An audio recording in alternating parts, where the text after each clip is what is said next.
უნდა ვახსენოთ ისიც, რომ ისრაელის სამხედრო პოლიტიკურ ისტაბლიშმენტში არსებობს ეგრეთ წოდებული დავითის დერეფნის პროექტი, რომლის მიხედვითაც ისრაელი სახმელეთო გზით უნდა დაუკავშირდეს სირიაში ქურთებით დასახლებულ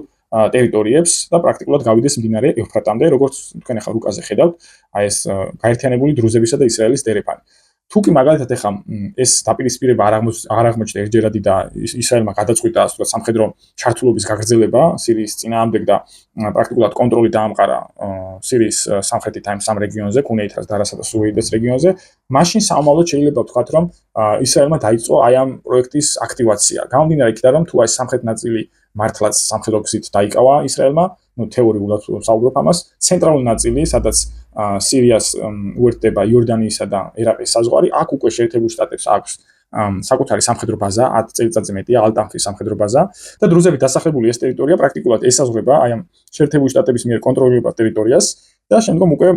დიდი სივრცე აღარ რჩება აი მდინარე ევფრატამდე გასასვლელად, გამომდინარე იქიდან, რომ დარჩენილი სივრცე ეს არის სარიელი უდაბნო. ამ პროექტის განხორციელება რეალობაში შეიძლება ისრაელისთვის არ აღმოჩნდეს იოლი, მისი გეოგრაფიული მახასიათებლებიდან გამომდინარე, როგორც ვახსენე, უდიდესი ნაწილი ამ დერეფნის არის მთლიანად დაუსახლებელი უდაბნო, ქვიშიან-სილიანი უდაბნო და ესეთი ვიწრო ზოლის კონტროლის სამხედრო თვალსაზრისით შეიძლება რთული აღმოჩნდეს ისრაელისთვის და ამას გარდა ეს აქ არის მთავარი ფაქტორი ამ პროექტს ყავს საკმაოდ